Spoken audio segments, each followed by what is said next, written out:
On this episode of Game Shack, CES 2023 is in the books and Arcade1up didn't do great. We're going to talk all about it coming up next.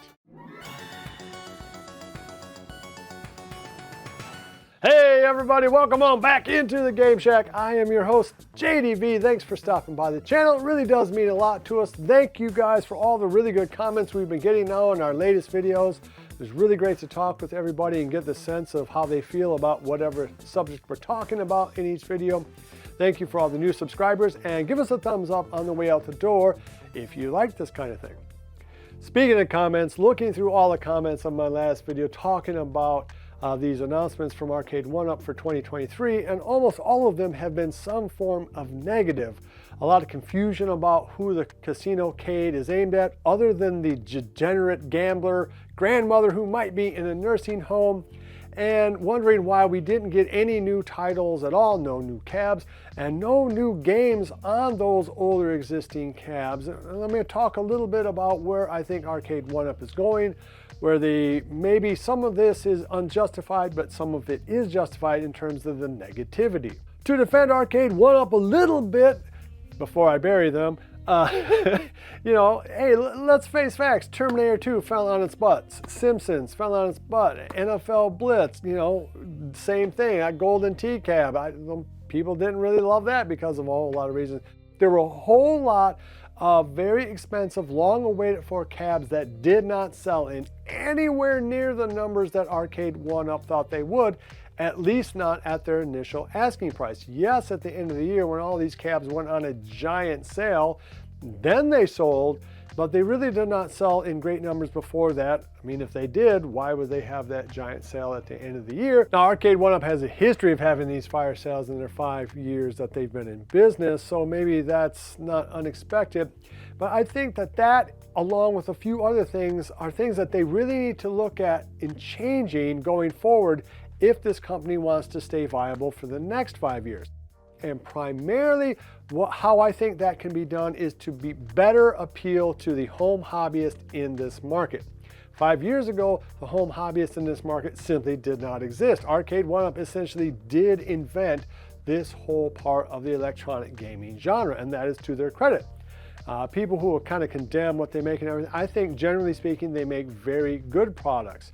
But as the hobby has gone on now into this 5th and 6th year, people want a little bit more. And I think there are two big factors going on right now in terms of how the market is shifting. One, I think the casual walk-by buyer of one of these products, say in a Walmart, I think that has largely dried up. And that's partly due because of the success Arcade1up has had. I mean, I think everybody pretty much knows about 3/4 scale arcading at this point, thanks in part to not just Arcade1up, but At Games, iArcade, Toy Shock. There's some other companies out there, third-party sellers making skins and all kinds of things like that. It really has kind of blossomed into a whole little mini industry, and Arcade1up deserves a lot of credit for doing that. And they have pushed the ball forward in terms of tech, particularly for online play, online leaderboards, things like that. I think they really should be recommended in terms of doing that. However, just like in a movie star, like you're only as good as your last picture, well, Arcade1up is only as good as its last cab, and they had a whole bunch of disasters happen in 2022 that really irritated the people who have bought heavily into their products. And presumably, if you're watching this video, that's you. It's me for sure, right? I got 6 or 7 of these things that I have bought from Arcade1up, maybe 8. I mean, I bought a goodly chunk of them. However, like you guys, I felt underwhelmed by what they announced at CES. And I think I can understand why they didn't want to announce maybe a new cab or a whole new game system like Virtual Fighter or House of the Dead or something like that. I can see them kind of maybe waiting till summertime for that. What I can't understand is pricing the deluxe version of these legacy cabs at $500 or more. More to the point, I can't understand why they kept the number of games the same and the same lineup of games. That to me is a double whammy of stupid if you want to attract the older established buyer. And again, I think that if they were honest with themselves, the reality is that brand new buyers who have never bought a 3/4 scale arcade before, those numbers are going down because, frankly, it only really appeals to 2 or 3 generations, like Gen X, Gen Y. That's it. If you came of age in the 80s, 90s, maybe early 2000s, this is a product that probably is of interest to you. But if you are 18 or younger, it probably doesn't mean anything to you. And if you're, again, 15, 18-year-old guy, are you going to want to spend $500 on a Pac-Man game or on the latest Xbox? I think the answer to that is real simple. So that said, I think for Arcade1up to willfully irritate the home hobbyist aspect of the market is very bizarre. Let me give you an example of that. Why is Paperboy on any of their cabinets? Why? Doesn't make sense, right? Nobody. We might all disagree about this or that, but you know what we all agree on? That's a dumb title for that cab, right? Hey, why not give us a Robotron instead of that? Give us a new title that everybody wants. Hey, how expensive can Q*bert possibly be, right? I don't know, Robot Tank, give us anything new on those cabs other than those same 14 games. Yes, I like the design change. They look really good. The slanted screen, the riserless thing, it all looks beautiful. But I'm not going to spend $500 just to replace what already is the same cabinet in my lineup. And most of you guys, judging by the comments, feel the same way. And it seems really bizarre to me that Arcade1up will not have an innate understanding of where the people who are true fans of their products, where their feelings are. So I can understand why people are upset by this. I mean, there's nothing to get the established owner of any of these cabs to really move off of them. There's just not. I mean, they look good, but that's it. I mean, that really is it. I mean, and the fact is, it does not cost them any more money to slant the screen, does not cost them any more money to have a riserless design. Heck, in fact, it probably costs them less because, unless I'm wrong, I think it uses less MDF to go with the riserless design. So you made it more expensive, same amount of games, same type of functionality, same joysticks, same monitor as in Gen 1, same exact speakers, same buttons, no new games, no added games, and you're going to raise the price.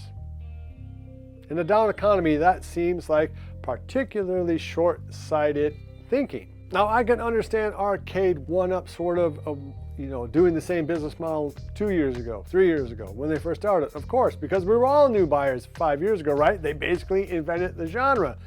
But now that we are where we are at, I think to continually ignore what it is that the home hobbyist really wants is a big mistake. And you could argue, well, wait a minute, they gave us Terminator, they gave us Simpsons, they gave us NFL Blitz, they gave us Dragon's Lair, they gave us Tron. Those are all cabs that the home hobbyist really wanted. And to that, I would say, yes, that's true, but you also really kneecapped a lot of those games by having very few games on there and having them be very expensive. I mean, let's be real. How long did they play test that Simpsons cab before they released it into the wild? 5 minutes? I mean, the button placement on the primary player on that cab is horrifically bad. If they had just let Michael B have that cab for 2 weeks before they finalized it, I think they would have done a whole lot better. And again, it's just sort of weird. They ignore the resource that this community is. You guys are super smart. You know what the heck you're talking about. People in this community are, I think, compared to a lot of other ones, a lot more forgiving and a lot more generous with their time and love and everything like that. And so to continually kind of take advantage of that, at least a little bit, is a mistake in my opinion from Arcade1up.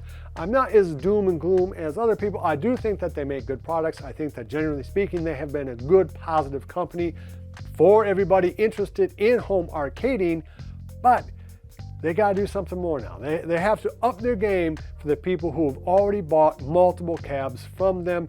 Give us a little bit of sugar, give us those 20 games, add some new games to those lineups, or at least switch it up so that you're not buying the exact same thing again for the third time, other than the fact it looks a little bit different in terms of form factor. It makes you wonder if they truly understand the hobby that they help create.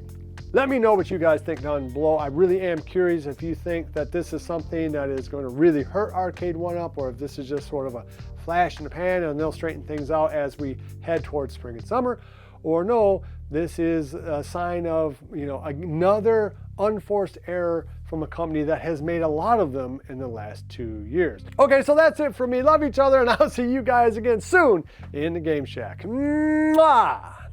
Be sure to visit evilgeniusentertainment.com for exclusive content, swag, casting call news, and much, much more.